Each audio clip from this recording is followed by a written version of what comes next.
and thank you for listening in to CLDF Chatter. To give you a quick overview, CLDF is a national charity which supports families whose child has a childhood liver disease, and as part of the charity we have a young people's service which provides support to 11 to 24-year-olds living with a liver condition. The Young People's Service has an online group called Hive and Hive Plus on Facebook, which enables members to connect online and share experiences. I am the Young People's Digital Engagement Officer at CLDF, Louise. Today we would like to give a warm welcome to Luke, who's going to tell us his story about living with childhood liver disease. Luke, it's lovely to have you. Would you like to give our viewers a little bit of an overview of yourself and tell us about your condition and your journey so far? Yeah, so thank you very much for letting me be on the podcast. It's great to be here. My name's Luke, and I had biliary atresia when I was a kid. And when I was 12, I had a liver transplant. And that's pretty much my medical history. And I'm sure over the podcast, we'll get into more of my life, really, and what I've been up to.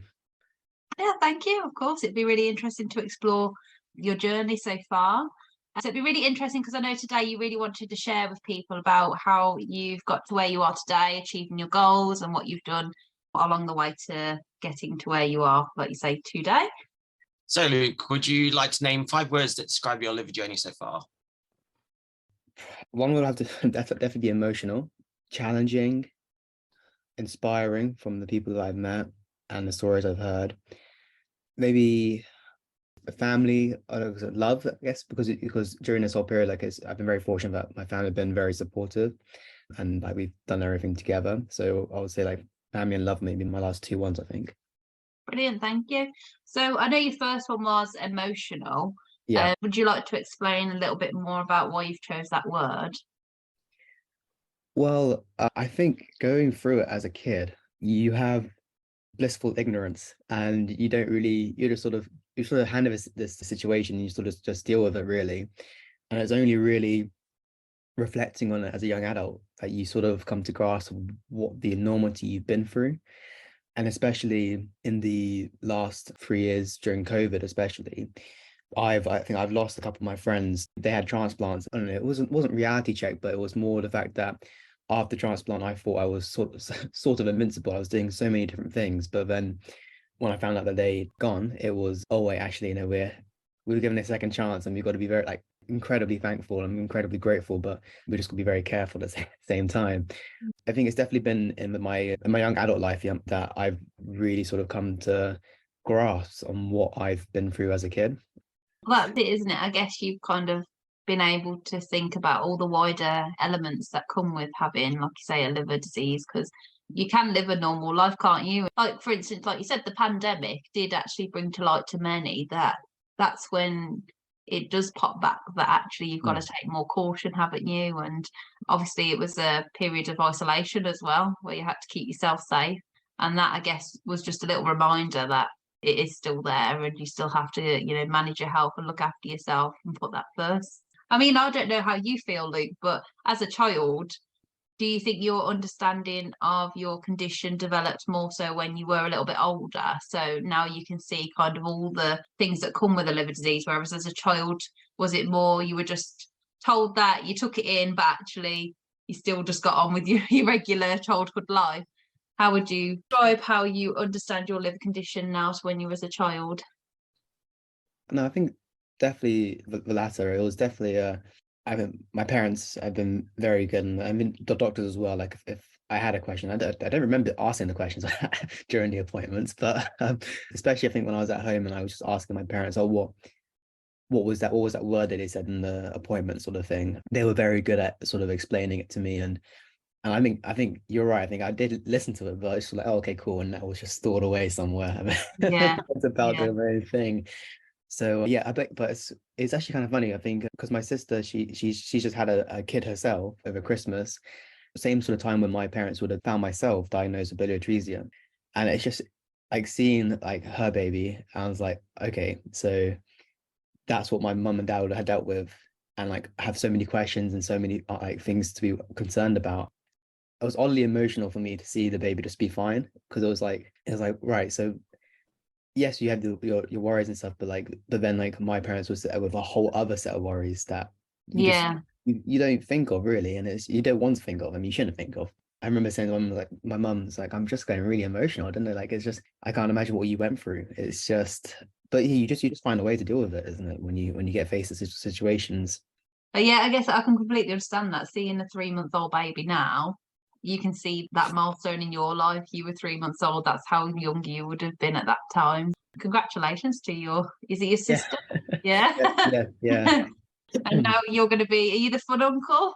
I hope so. I hope so. Yeah. Let's hope so. Hi, I'm sure you'll make many lovely memories with is it a little girl or little boy? Little girl. Oh, niece then. So, Lee, do you remember what it was like to receive your liver transplant at age 12?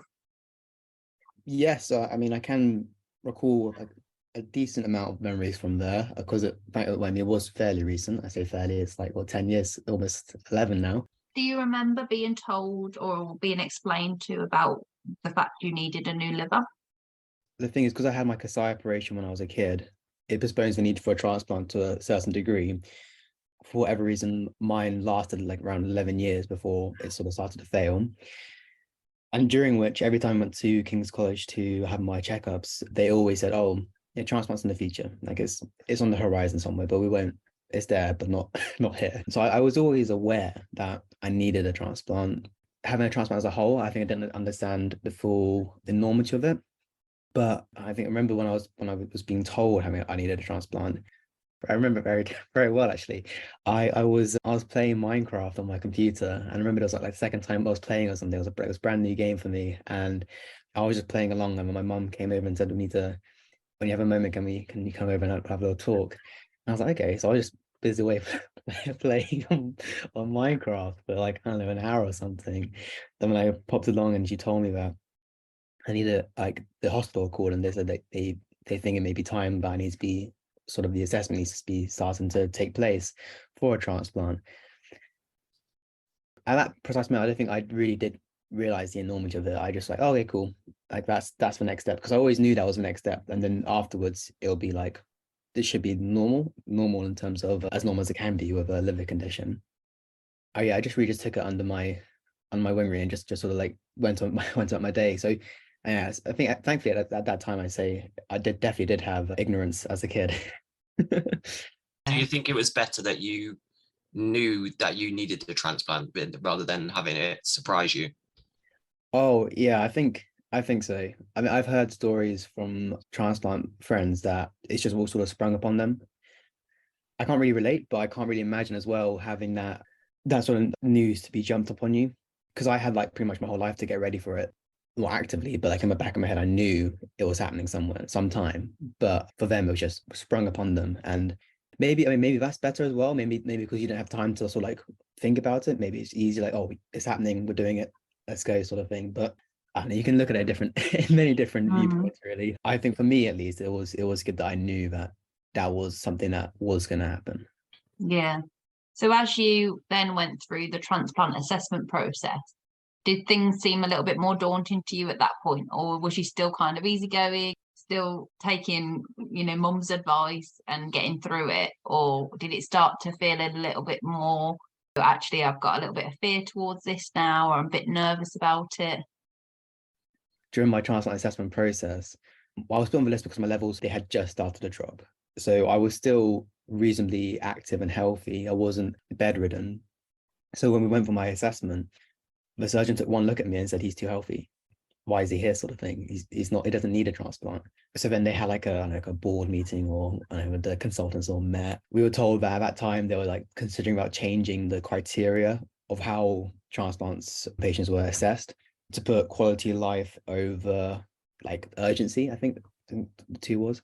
So yeah, so I could have waited and then like maybe a couple more years, but that would have meant that because I was in year 7, 8, around about that time, if I would waited that like couple more years, my pretty much my whole secondary school and towards GCSE would have been absolutely really turbulent because I would have been really ill, would have been sick, I would have been, I don't know, not out of school basically. So it would have really affected my education and my social life as well. So I mean, they ruled in my favor to have my transplant earlier, so that because it was inevitable. But if I had it earlier, then I had a stronger thing of recovery, and my recovery time will be quicker, and I'll be able to get on with my life basically. So yeah, that was really funny when the surgeon's like, "Yeah, you're too healthy. What's he doing here?" So that, I mean, I didn't feel healthy, but it was just funny to hear the surgeon say that. During that process of assessment and stuff, I mean, it didn't feel daunting because it just felt like I was just going for more tests. And by that stage of my life, I was just quite comfortable going to the hospital, having tests and exams, blood tests and stuff. And if anything, I found it quite cool because I was getting all these new tests. I was getting like heart scans, and I don't know, there was talk about me getting an MRI scan just to be like, raw stuff out. I was like, oh, that's cool. I haven't had that done before. At that precise moment, I don't think I was feeling scared. I think I was just enjoying the experience as much as I could, really. Yeah, just taking it in your stride. Yeah, pretty much. I can quite imagine it, Luke, like a younger Luke that's like, oh, I quite fancy doing that test. Yes. Yeah. It's nice to hear how positive you was though during the whole process of it, and you were quite willing to take on these new, like you say, test and routine checks, because some people can find them quite, daunting because it's something new. But the fact that you've outrightly spoken about the fact that wasn't too scary for you, you're quite looking forward to having that new test, and actually now you've had them, would your advice be that they weren't too bad? Or Yeah, I mean, if you ever like ask scared, just ask questions of what they're doing. I think that definitely helped me.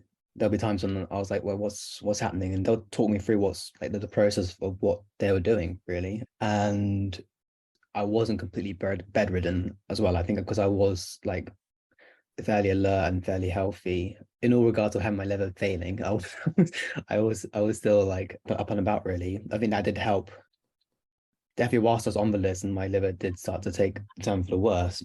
Definitely during at that point when my attitude towards it was like, okay, so I can physically see now the signs of me being unwell. I can physically see that I understand why I've been put on the list. I think at that point, yeah, then there was a level of anxiousness and a bit of nerves because during the call you're waiting on the phone for it to ring. Throughout my whole experience, during the later parts of, well, I think maybe 3 months on the waiting list, and that was where my nerves and anxiety sort of crept in. yeah, just waiting for that phone call and not knowing when that was going to happen. That, and also because my diet became very restricted because I just couldn't handle foods and stuff. So I was off. I fizzy drink sweets, like fatty foods. It was a really basic diet because if I had anything, it would just be in bed for like at least a week or something. It was something ridiculous like that because it was my body just couldn't handle it.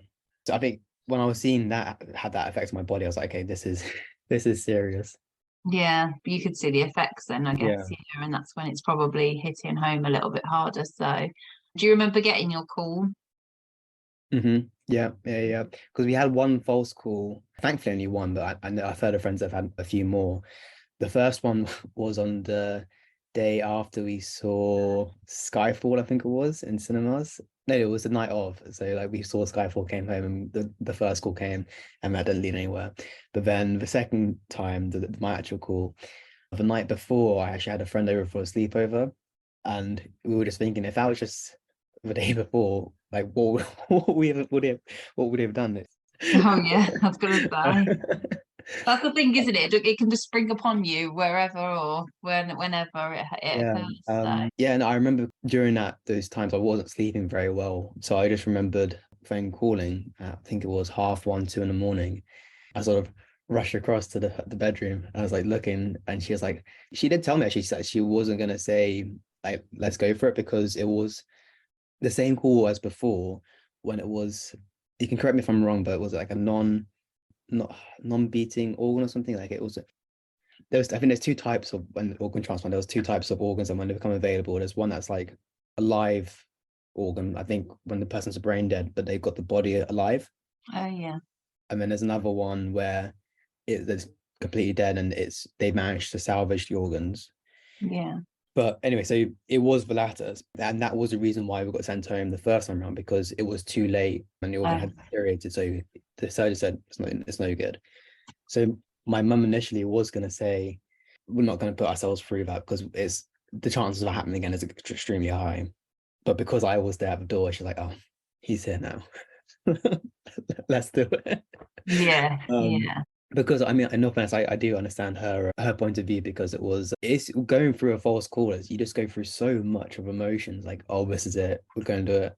Oh, okay, back to the status quo. I was going to say it's quite a challenge, isn't it, to manage your emotions in that time? And I can imagine at one point you're full of adrenaline because it's like, okay, it's happening, Yeah, and then all of a sudden when they say it's not happening, it's like, oh gosh, all that emotion comes flooding back, doesn't it? And it's quite hard to manage, and that's why we always say to our young people, you know, please reach out for support when you're going through the transplant assessment and waiting list, because it can be such an emotional roller coaster, and it is quite difficult to manage your emotions in that time, because it is, like you say, an up and down situation. And I can imagine, I mean, did it cause you quite a little bit of stress, would you say?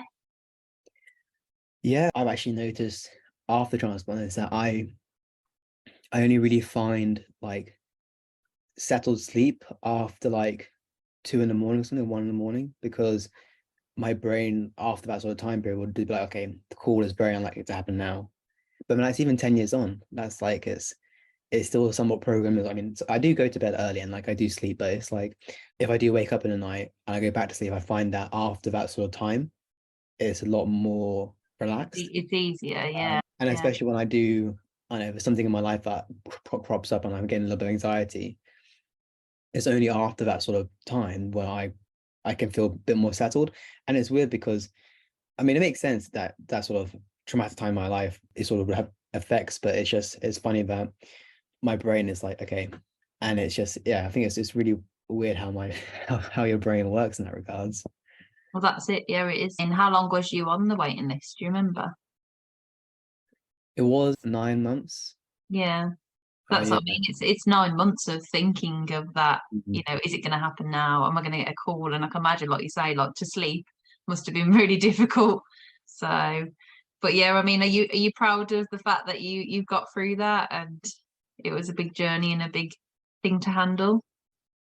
Yeah, I definitely. I think I'm grateful that I had it when I was still at a young enough age where I didn't know better, if that makes sense. Because I know if, say, now, if I needed to have a second transplant or another operation, I think I'd know what the side effects may be and what could happen. And I think you can think a lot now because you're older, you know more, and you know you can ask more questions and stuff. I'm not saying you can't ask questions when you're younger, but I think I just didn't. So I was just going for the ride, really. I think, like you say, your understanding's got a little bit more better in the sense that now you've had a transplant, you know exactly what it entails. Even the recovery process, like you've experienced what that's like now. Yeah. So as an adult, yeah, you probably would have more questions because it's things that you also need to be considering in terms of, I mean, we know now like you're working. So to Yeah. have a transplant now, it's something you probably have some more questions about what that's going to be like, because you need to obviously give notice. You Yeah, no, know, that's exactly right. Something I hadn't actually thought about actually. yeah, it's one of them, isn't it? Yeah. It's like life changes, and you've got to Yeah. weigh up all these kind of factors. But I mean, the transplant will always come first, because you know the Yeah. health Yeah. reasons you need that. But it's just the wider influence. I mean, you've got a transplant now, luckily, and it's all functioning well. But for other young people who may need a transplant later on in adulthood, it's one of those that it's like, yep, they need that transplant, but the wider influence is, how is that all going to be managed? And I guess that's what I was going to ask you actually. It's about the support that you received through your experience. So, like, why was it important for you to meet other young people with a liver condition? I think at the time when my mum said, "Oh, there's an event CLDF is running. Would you want to go?" I was very hesitant to go because I was like, "Nah, it's not my cup of tea. I don't want to do that. I'm happy with my little like bubble. I'm fine here." I'm very thankful she pushed me and encouraged me to go, because meeting other people with liver conditions, you sort of bond on a different level. There's those shared experiences that you have, like going for checkups, for example, or blood tests or medication taking, like taking different types of medications. It's something that you can't really talk about with your normal school friends or university friends. And having that, like, that level of openness You just connect on a different level. And I think my mum said that after I came back from my first residential trip closer to the edge, but I think is it now called Breakaway, isn't it? Yeah, that's it.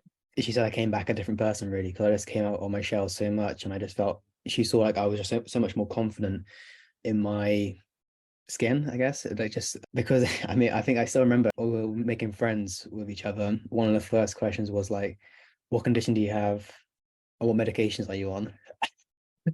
And there were some really cool sounding names for conditions. I was like, oh, that sounds really cool. I wish mine was called that, sort of thing. And then it's like, oh, you're on that drug? What does that drug do? And that sounds really cool. Why am I on that drug? It was just like really like childish things, being like, oh, that's a cool name. I want that one instead. It's one of those though that you probably wouldn't have had a conversation like that with your, your average school friends, because not Yeah. many of them are taking medication like that, is it? So yeah, it's one of those that I guess you do relate to those young people that you meet on these trips. So you've talked about knowing other people with liver conditions, but what advice would you give to other young people about meeting and talking to others who kind of understand where you've been with this childhood liver disease? Without CLDF's help, I wouldn't have been able to meet most of my liver friends, as we call them. And I think it's very important that you're open to sort of talking about your liver condition. I know, speaking from experience, even if it's not a liver friend and it's like just a normal friend that I make somewhere, or I say normal friend, like a person who hasn't got any health conditions, they won't ask. And if you're wondering, oh, why aren't they asking about my scar or something? I think they're being polite. They don't want to ask. I mean, some people may be like, oh, what's that? So I mean, then you can talk. But more often than not, people won't ask. So I think it would be scary.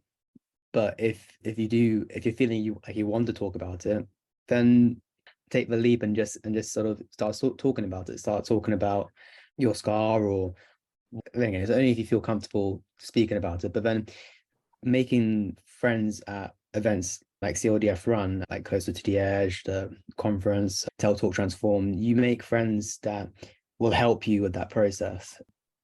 They may be further along that journey than you are, and they'll have advice and experience with, well, just general life advice, really. I think I remember going to one of them, and I was ending my A levels, I think it was, and about to go to university, about starting like work and stuff, and I was given like buckets loads of advice, like, oh, make sure you could do this, make sure you do that, you can get this when you could do that. And I was like, okay, well, okay. So yeah, so making those friends at these events, they'll definitely give you advice, and it'll help you become more confident in yourself. And that's definitely what happened with myself when I went to Closer to the Edge. Sort of after that weekend away, I sort of became proud of my scar.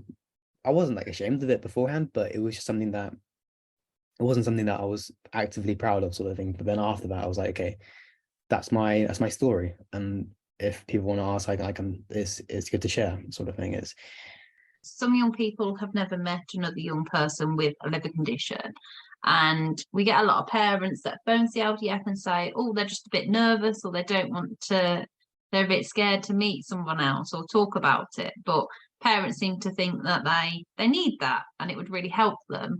And so it's really nice to hear that you had that same approach, like your mom pushed you to go to these events, and then when you actually did go to them, it turns out they've been really valuable for you. Yeah. I said very, very begrudgingly. I really didn't want to go, but she made me go. Made you go, and then when you were there, I mean, it sounds like you thoroughly enjoyed yourself and you met some friends for life. So no, definitely. And then subsequently, I then was very keen to come on for future trips. I think it was just the first one, because it's a new experience. You just don't know, do you? It's that nervousness of going to something new, which is completely normal. So I think my mum would always hold that to me, being like, yeah, I did that. Yeah. And since you were younger, Luke, now we've developed a group on Zoom. So we now have youth groups online once a month, and they're a little bit less daunting because it doesn't actually require you to go away from home. It's just one of them where you can log on and do a video call with other young people in CLDF. So we're hoping that almost helps people to make friends before they go on an event. So yeah, that would be good. Yeah, so that's currently what's happening at the moment. But I mean, you took the plunge, you've gone straight in for the event, and actually, back then we didn't really have all these, well, we had Skype and stuff, but I think it wasn't really a common practice to use these video conferencing things like post-COVID now that we do all the time. So yeah, I think definitely that does sound like it'll help a lot of young people, because as soon as you know a familiar face at an event, it's just so much more easier just to be more comfortable. That's it, yeah, completely. But thank you for sharing how that's really helped and, you know, gave you more confidence, especially around your scar, because it is something that a lot of young people struggle with, is their scars. They're a bit self-conscious of it. So like for you, do you struggle with any of that now, or do you own your scar? Body image and stuff is something that plays on everyone's mind. And I mean, it has been on mine. There's only so much I can do personally with my scar on me that I can sort of to look the way I can see people look, sort of thing. So I think once being on these camps and stuff, I think, like I said, owned it a bit more. And once that sort of clicked in my head, I was like, okay, yeah. So that's when I sort of became like proud of it. And there has been a few times when I met people and at a party or something, and I've tried convince them with different stories, how I got the scar and stuff. I think, and my university friends would help, like they'll play along, because these people, I'm never going to see them again. So it's just fun to play a little, like stories on them. Yeah. My favorite one was like, I got bit by a shark and now I'm put back together, and it was it was something really bizarre like that. And did you get people believe that? Yeah, some people did believe. So Luke, you've done some fundraising for CLDF, which we're really grateful for, and it does really help the charity. It goes a long way to support young people and families. But I just wanted to ask you, how important is it for you to help raise awareness of childhood liver disease? So important to me. The support that the charity has given my family, well, during my whole life really, has been paramount. One, we weren't expecting to be faced with this journey, and CLDF has been a guiding hand through it all. And it's not only helped my parents and my sister, but it's helped me so much. So that's why we've always been avid supporters of the charity, and we've held multiple fundraisers and galas and stuff to raise awareness and raise some money for the charity. I know you've done some incredible fundraisers, haven't you? So big events, and I can imagine they look a lot of fun as well. It's annoying, yeah, because we had one last year to mark my 10 years transplant anniversary, and it was, I mean, it was the last summer, so I mean, it was still some COVID stuff was still like lingering around. Like it meant like you guys couldn't come over to enjoy it, but it was, yeah, that night was a lot of fun. I think we nearly raised five grand for the charity on that night, which is absolutely insane. I know that's an incredible amount of money, isn't it? So that's what I said, we're really grateful for that. And it just goes to show as well how much you're helping to, like you say, raise awareness of childhood liver disease, because the amount of people that you've been in contact with whilst fundraising, it just puts that little bit of knowledge into people's minds, because not everyone's aware about childhood liver disease. You know, we've had people from the public go, well, children don't get liver disease. And we're like, well, yes, they do. And there is a charity out there for it. And there's lots of families that need that help and support. So it's really great that you've helped with that and spread awareness. So we can't thank you enough. So what have been your biggest challenges, and how have you overcome these challenges when they arise? I think a big challenge that I was quite worried about growing up after my transplant, it was university as a whole, the whole experience of university. There's the drink culture, and sports societies are notorious for, I know, initiations, and I mean, of course, they're not supposed to be run now, but anyway. So there was a lot of stuff that I was worried about, like making friends. My housemates just want to keep drinking. I don't think I'll be comfortable with that.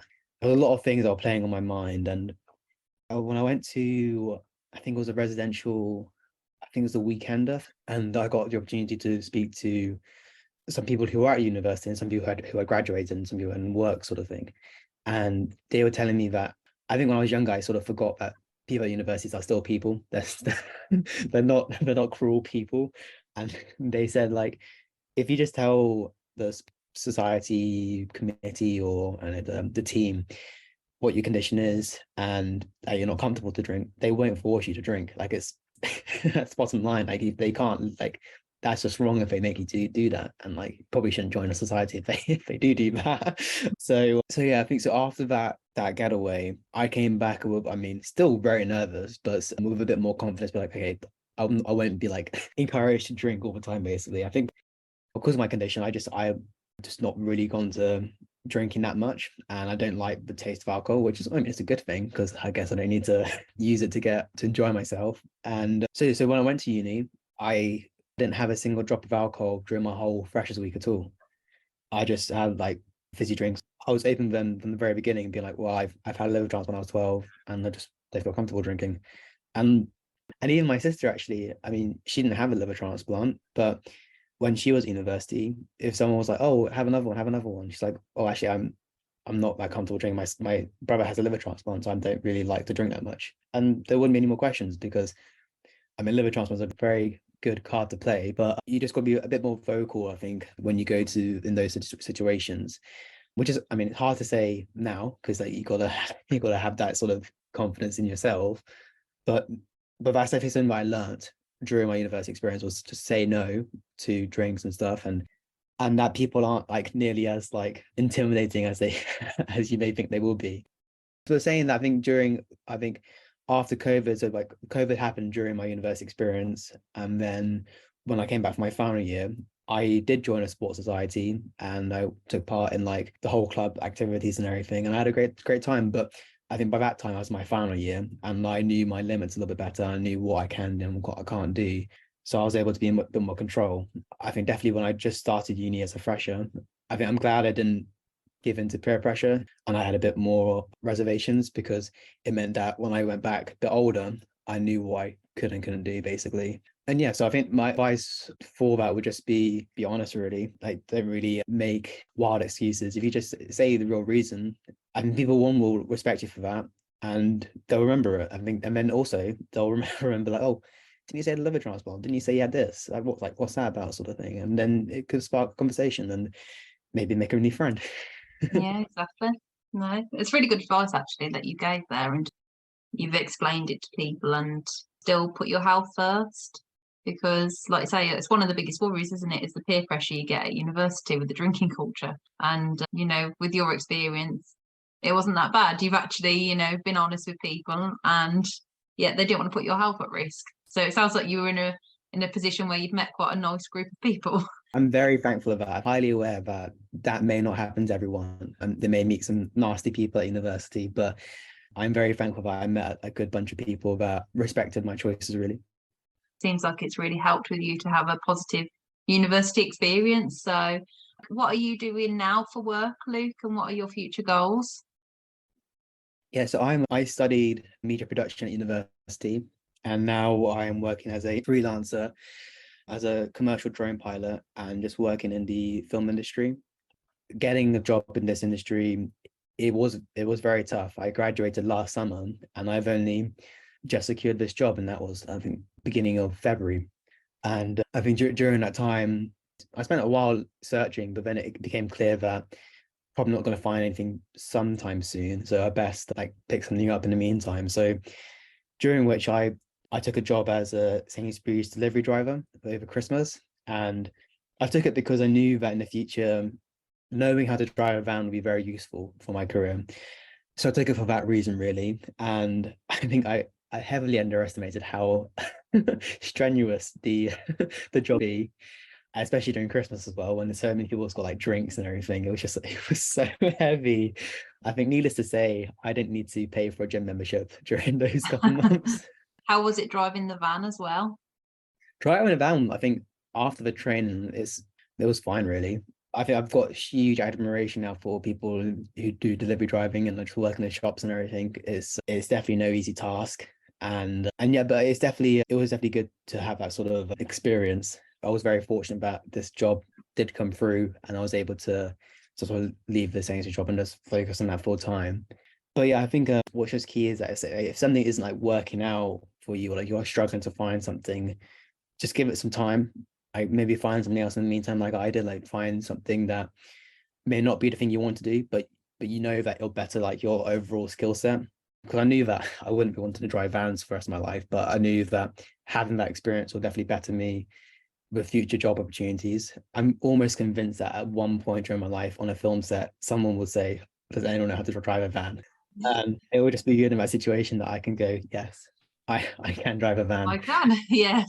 Uh, At least it's all kind of helping towards what your future goals are in your career, and taking that job for a short period of time will potentially help, like your CV, wasn't it? And apply for those jobs. So, because some of our young people struggle to find work, could freelancing be an option for them? I would say a hesitant yes. That being, yes, you can control your hours. Yes, it's good you have the flexibility of potentially working from home or commuting or something. But no, in the sense that because you're a freelancer, if you're unwell, it's very tricky because you're not going to get paid for you not working really. Yeah. How do you get into freelancing work? How do you find it?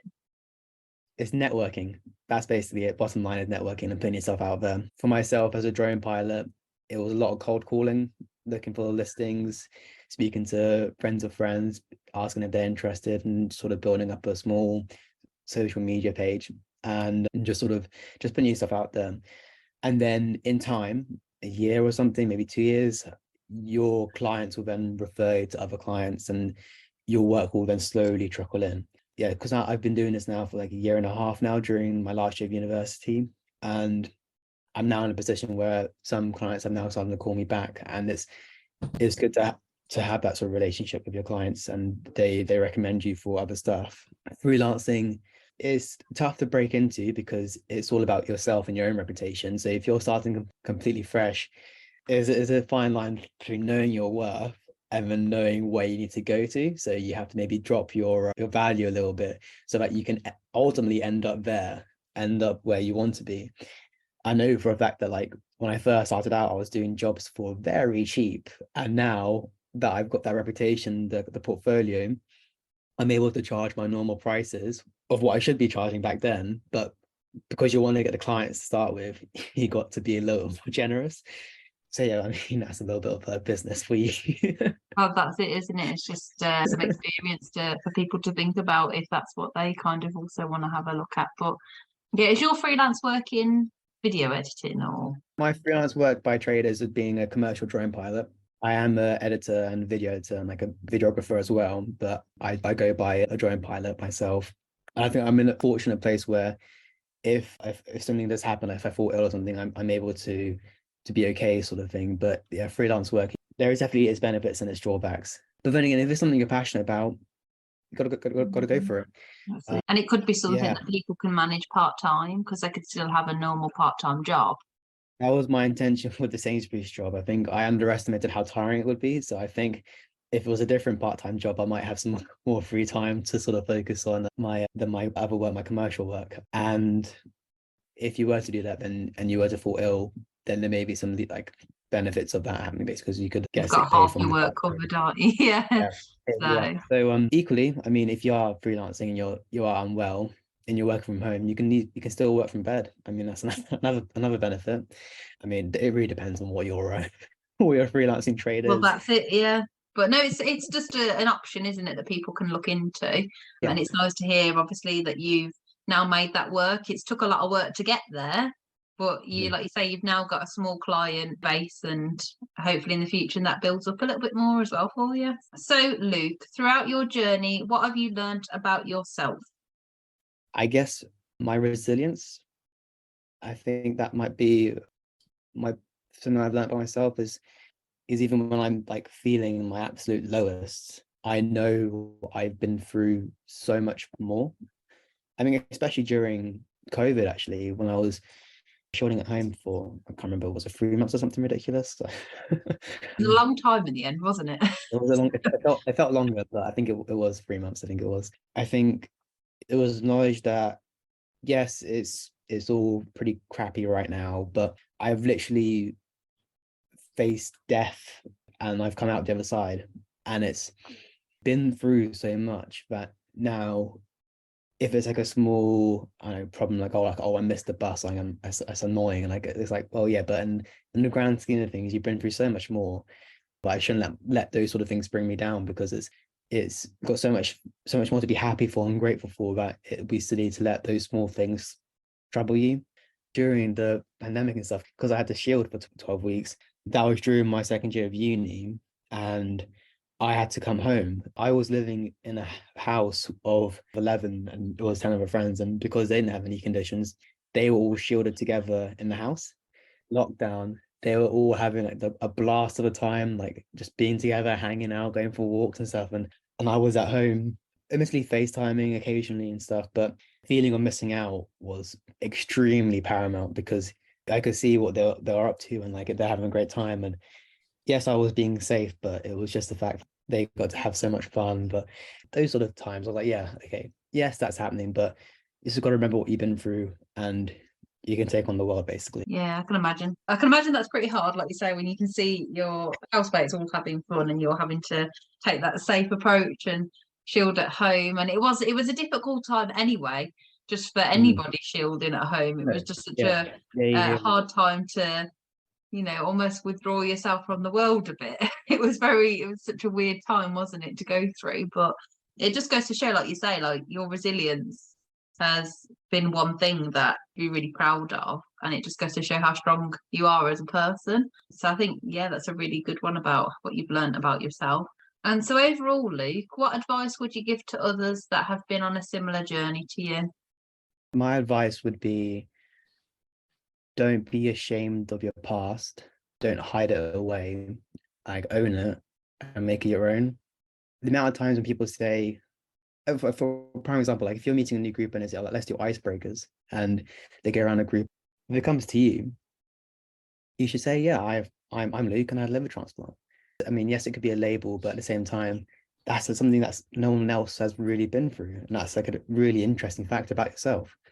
Equally, I totally understand that you don't want that label, but it's an interesting fact, and I think if you own it, it will shift your attitude towards life in general, really. Like you say, it's a good talking point. It's something to own and be proud of. And in essence, as well, it also raises the awareness of how important organ donation is. Yeah, definitely. So, Luke, I know you have also produced a film for CLDF, and I just wanted to ask you, why did you help make that film? And also, what did you take away from it? Okay, so I'll give a bit of context. As part of my university dissertation, I made a short documentary about the parents' perspective of watching their child have a liver transplant. I mean, it so happened that it was all liver transplants, but the topic was transplants as a whole.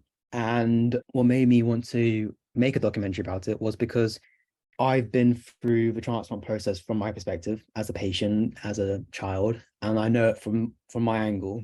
But I know that the parents of a child will go through, I dare say, more emotions than the child will go through, but it'll be a completely different experience because they're not the ones having the transplant done onto them. With the CLDF's help, I got to interview 3 different families across England, and going into it, I was really curious to see whether there was any similarities in the way they shared experiences or shared emotions. But what I took away from it was, no, they all had completely different experiences and completely different emotions. And it just goes to show that there's no right or wrong way to handle that journey, really, to handle those experiences, because you're faced with an incredible situation that no one should really go through. But the amount of resilience that these parents have is just unthinkable, really. I mean, I was amazed at just how much resilience the parents had, really, when I was doing interviews. It was just amazing to hear what these parents went through, really. And it was just a unique sort of side of it, really. Yeah, it was just something that I was really curious about. So that's really why I made it, really.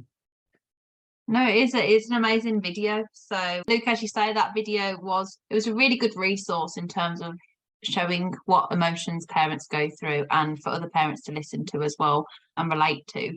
And that video will be linked in the description below. So if you also want to have a look at that, you are more than welcome to. Today's been really interesting, Luke, obviously, to go through your journey from the start of obviously in 12 and receiving that call for your transplant, to looking at all the challenges and the opportunities that have been given to you, such as obviously you've done some fundraising, you've created a video, and it's really nice to hear how involved you've been to help raise awareness of childhood liver disease, and even to today, obviously, where you're at with your career has been amazing to listen to, because it just gives hope to others that are going through like a difficult challenge at this moment in time. Like, there is a light at the end of the tunnel, and you can get to where you want to be. And how you've worked that has been incredible, really. The fact that you've really utilised your skills has ended up that you're now working in the industry where you want to work and slowly building up a client base. So we really want to thank you for giving your time today and letting others hear your story and take something from it, because I can imagine a lot of people will relate to this, and wherever they're at in their journey, at least they can hear how you've come through yours. So thank you again for giving your time and coming on the CLDF podcast. So thank you very much.